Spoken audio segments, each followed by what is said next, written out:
Hello दोस्तों, मैं हूं विजय और आज क्लास 9th साइंस का चैप्टर 8 मोशन स्टार्ट करते हैं। Rest and motion are relative terms. Distance traveled by a moving object cannot be zero. A freely falling object is an example of accelerated motion. दोस्तों, पूरे chapter में हमें moving objects के बारे में पढ़ना है। किसी ऑब्जेक्ट की स्पीड कितनी है, वेलोसिटी कितनी है, डिस्टेंस कितना कवर किया, डिस्प्लेसमेंट कितना कवर किया। लेकिन मोशन पढ़ने से पहले हमें पढ़ना होगा रेस्ट। कोई ऑब्जेक्ट रेस्ट पे कब होता है, यानी रुका हुआ कब होता है। तो समझते हैं रेस्ट का मतलब। रेस्ट का मतलब कोई चीज रुकी हुई हो, यानी चल फिर ना रही हो, हिल डुल ना रही हो, आगे पीछे दाएं बाएं ऊपर नीचे कहीं ना जा रही हो, एक जगह टिकी हो, स्थिर हो, तो उसे हम बोलेंगे कि रेस्ट पर है। फॉर एग्जाम्पल, यहाँ पे मेरे पास एक ऑब्जेक्ट है। अब बस कुछ सेकंड इस ऑब्जेक्ट को देखते जाइए।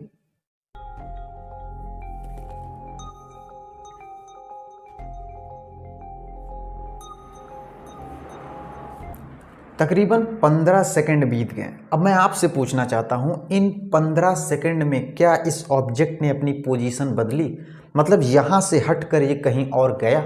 नहीं गया, ये जहां था अभी भी वहीं पर ही है। तो अब मैं क्या बोल सकता हूं कि भाई टाइम तो बीत गया, 15 सेकंड बीत गए, लेकिन इस ऑब्जेक्ट ने अपनी पोजीशन नहीं बदली, तो ये ऑब्जेक्ट रेस्ट पर है।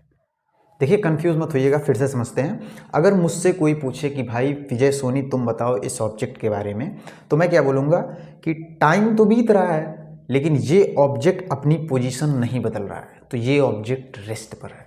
रेस्ट का मतलब कोई भी चीज़ जो समय के साथ साथ अपनी पोजीशन ना बदले तो वो रेस्ट पे होगी। और ऐसा मैं ही नहीं बोल सकता हूँ, बहुत चीज़ें मेरे कमरे में है, जैसे बल्ब, टेबल, चेयर, मिरर, ये सब बोल सकते हैं कि ये ऑब्जेक्ट रेस्ट पर है, क्योंकि सबके लिए, सभी, अगर सबके पास आंखें होती तो सब देखते हैं कि ये ऑब्जेक्ट अपनी पोजीशन नहीं बदल रहा है। लेकिन समय तो बीत रहा है, समय के साथ साथ ये अपनी पोजीशन नहीं बदल रहा है, तो ये ऑब्जेक्ट रेस्ट पर है। अगर यहाँ पे कोई और बंदा होता, अपनी घड़ी देखता कि टाइम तो बीत रहा है लेकिन ये ऑब्जेक्ट अपनी पोजीशन नहीं चेंज कर रहा है, जहाँ पे है एकदम वहीं पे टिका हुआ है, तो ये ऑब्जेक्ट रेस्ट पर है। अब शायद आपको रेस्ट का थोड़ा बहुत फीलिंग आ गया होगा। अभी हम डिफिनीशन की बात नहीं करेंगे, डिफिनीशन रेस्ट और मोशन की हम बाद में बात करेंगे। अभी ऐसे समझते हैं कि रेस्ट और मोशन होता क्या है। तो रेस्ट का मतलब कोई भी ऐसी चीज़ जो टाइम के साथ साथ अपनी पोजीशन ना बदले, जहाँ पे है वहीं पे रहे, तो वो ऑब्जेक्ट रेस्ट पर होगी। तो रेस्ट हो गया। अब हम समझते हैं मोशन। मोशन क्या होता है, इसके बाद हम रेस्ट और मोशन पर डिटेल में समझेंगे, क्योंकि अभी तो छोटी छोटी बातें चल रही हैं। मोशन का मतलब कोई भी ऐसी चीज़ जो टाइम के साथ साथ अपनी पोजीशन बदले, मतलब जहाँ पे है वहाँ से हटकर कहीं और जाए, चाहे आगे जाए, पीछे, दाएं बाएं, ऊपर नीचे, कहीं पर जाए, लेकिन अपनी पोजीशन बदले, तो वो ऑब्जेक्ट मोशन में होगी। फॉर एग्जांपल, यहाँ पे मेरे पास एक खिलौना है, फिलहाल तो ये रेस्ट पे है, अपनी पोजीशन बदल नहीं रहा है। अब क्या करते हैं, जैसे मैं 3 बोलूँगा आप टाइम देखना है, मतलब टाइम तो हमेशा बीत ही रहा है, लेकिन जैसे हम 3 बोलेंगे आप स्टॉप वॉच में देखिएगा, 1 2 3, इस ऑब्जेक्ट ने अपनी पोजीशन बदली। पहले ये यहाँ पर था, फिर यहाँ पे आया, यहाँ पे आया, यहाँ पे आया, मतलब टाइम तो बीत रहा है, लगातार बीत रहा है, हमको देखने की ज़रूरत ही नहीं है, लेकिन ये अपनी पोजीशन टाइम के साथ साथ बदल रहा था। शुरू में यहाँ था, लास्ट में यहाँ गया, बीच में यहाँ पर था, मतलब लगातार अपनी पोजीशन बदल रहा है, तो ये ऑब्जेक्ट मोशन में था।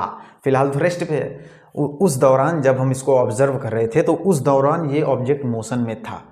ठीक है, मोशन का मतलब कोई भी चीज़ जो टाइम के साथ साथ अपनी पोजीशन बदले। फॉर एग्जांपल, जैसे मैं 3 बोलूँगा, देखिएगा 1 2 3, तो ये जब मैंने 3 बोला उसके बाद ये ऑब्जेक्ट लगातार मूव कर रहा था, लगातार इसकी पोजीशन बदल रही थी, ऊपर लास्ट में यहाँ पे गया, उसके बाद फिर वापस इधर आया, तो लगातार इसकी पोजीशन बदल रही थी। टाइम के साथ साथ ये अपनी पोजीशन बदल रहा था, तो ये ऑब्जेक्ट उस दौरान मोशन में था। फिलहाल तो रेस्ट पे है। तो अब आपको रेस्ट और मोशन थोड़ा बहुत समझ में आ गया होगा कि रेस्ट का मतलब कोई भी चीज़ जो टाइम के साथ साथ अपनी पोजीशन ना बदले, और मोशन का मतलब कोई भी चीज़ जो टाइम के साथ साथ अपनी पोजीशन बदले। तो अब हम रेस्ट और मोशन का डिफिनीशन देखते हैं। तो दोस्तों, ये है रेस्ट की डिफिनीशन, लेकिन इसे समझने से पहले मैं चाहता हूँ आप एक और चीज़ समझिए। ये चीज़ अगर आपने समझ लिया ना, तो आपको रेस्ट और मोशन एकदम गहराई से समझ में आ जाएगा। ये चीज़ आपको 11th में मिलेगी, तो थोड़ा बहुत ही समझते हैं। मान लीजिए एक ट्रेन है, ट्रेन के अंदर 2 बंदे बैठे हैं, पहले का नाम है गोविंद, दूसरे का नाम है आदर्श, और एक बंदा ट्रेन के बाहर खड़ा है जिसका नाम है आयुष। ठीक। और ट्रेन इस डायरेक्शन में मूव कर रही है, एकदम स्मूथली मूव कर रही है, ना तो उसकी स्पीड बढ़ रही है ना घट रही है, एकदम बराबर स्पीड है, एक ही स्पीड पे वो मूव करती चली जा रही है। ठीक। अब मैं बहुत दूर बैठा हूँ, यहाँ से किसी शहर में बैठा हूँ, मैंने फ़ोन लगाया गोविंद को। और एक बात और, गोविंद और आदर्श एकदम जस्ट आमने सामने बैठे हैं, एकदम चुपचाप आमने सामने। गोविंद के सामने आदर्श बैठा है, आदर्श के सामने एकदम चुपचाप गोविंद बैठा है। ठीक। अब मैंने गोविंद के पास फ़ोन लगाया, मैंने पूछा भाई आदर्श रेस्ट पर है या मोशन में है?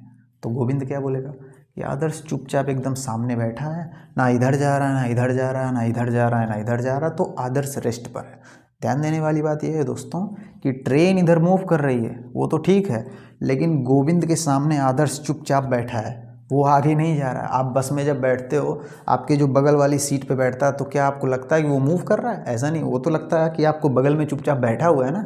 तो गोविंद को भी तो ऐसा लगेगा कि आदर्श एकदम उसके सामने बैठा है, ना तो आगे जा रहा है, ना तो उससे दूर भाग रहा है, ना उसके पास आ रहा है, ना इधर जा रहा है ना इधर जा रहा है, कहीं नहीं जा रहा है, एकदम जस्ट उसके सामने बैठा है। तो गोविंद क्या बोलेगा कि आदर्श रेस्ट पर है। ठीक, पोजीशन नहीं बदल रहा है।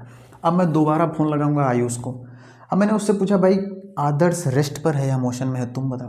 तो ये क्या बोलेगा कि पूरी ट्रेन आगे जा रही है, ट्रेन के साथ साथ आदर्श भी आगे जा रहा है। जब मैंने आपको मोशन पढ़ाया था तो मैंने ऐसा कहीं नहीं कहा था कि ऑब्जेक्ट खुद मूव करे, ऐसा कहीं नहीं कहा था। मैंने कहा था कि ऑब्जेक्ट मोशन में तब होगा जब उसकी पोजीशन बदलेगी, चाहे वो खुद बदले या फिर किसी और माध्यम से बदले। ऐसा मैंने कहीं नहीं कहा था कि वो खुद मूव करना चाहिए।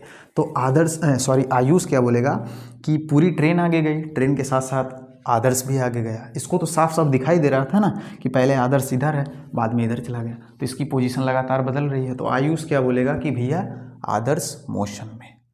तो अब कन्फ्यूज़न वाली बात आ गई कि वही आदर्श उसी टाइम पर गोविंद के लिए रेस्ट पर है, आयुष के लिए मोशन में है। यही मैं आपको समझाना चाहता हूँ कि रेस्ट और मोशन एक रिलेटिव टर्म है। मतलब कोई ऑब्जेक्ट किसी के लिए रेस्ट पर होगा तो सेम टाइम में किसी के लिए हो सकता है मोशन में हो, क्योंकि ये एक रिलेटिव टर्म है, अलग अलग लोगों के लिए अलग अलग होता है। तो जैसे आदर्श गोविंद के लिए रेस्ट पर है लेकिन आयुष के लिए मोशन में है, तो दोनों में से सही कौन है? दोनों सही है। इसने देखा कि ये रेस्ट पर है तो इसने बोला रेस्ट पर है, इसने देखा कि ये मोशन में है तो इसने बोला मोशन में है। तो कोई गलत नहीं है, दोनों सही है और दोनों को सही माना भी जाएगा। तो मैं यही आपको समझाना चाहता हूँ कि रेस्ट और मोशन एक रिलेटिव टर्म है। ये कोई फिक्स नहीं है कि हर किसी के लिए वही होगा। तुम रेस्ट पे हो तो हर किसी के लिए रेस्ट पे हो, ऐसा कुछ नहीं। आप रेस्ट पे हो, किसके लिए हो सकता है मेरे लिए हो, किसी और के लिए मोशन में हो। ठीक है ना। एक और एग्जांपल समझ लेते हैं, आपको अच्छे से समझ में आ जाएगा। मान लीजिए आप किसी लिफ्ट के अंदर बैठे हो, खड़े हो, और यहाँ पे एक आपका बैग है।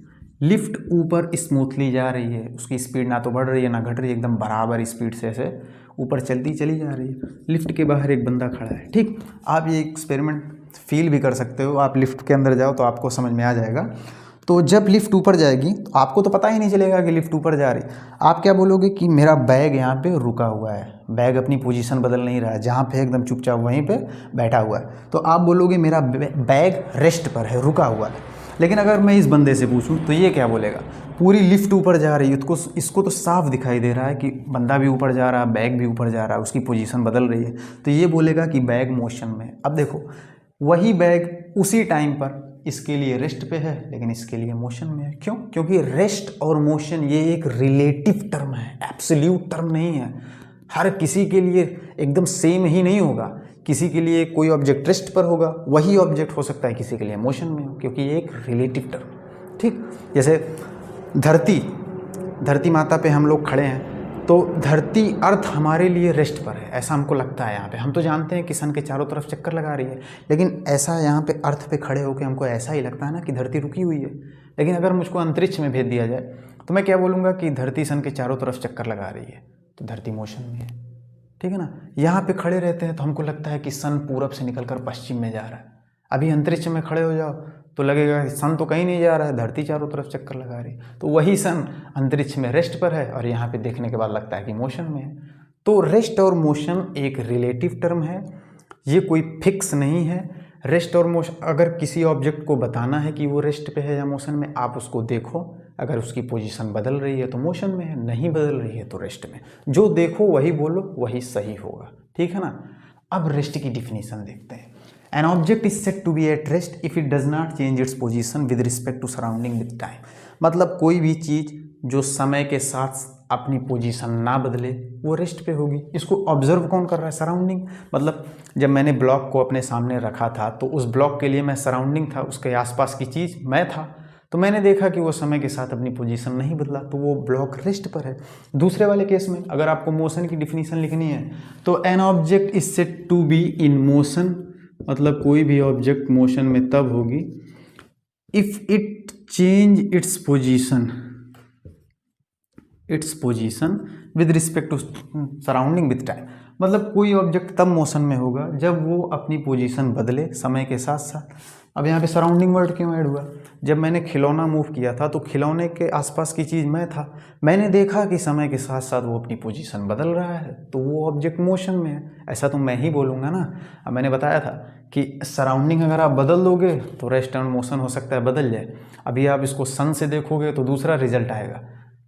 जब ब्लॉक मेरे सामने था तो मैंने बोला था कि ब्लॉक रेस्ट पे है, लेकिन अभी उठ के आप सन पे चले जाओ तो आपको लगेगा कि पूरी धरती मूव कर रही है, धरती के साथ साथ बंदा भी मूव कर रहा है, बंदे के साथ साथ ब्लॉक भी मूव कर रहा है, पूरा कमरा मूव कर रहा है, तो ब्लॉक मोशन में आ जाएगा।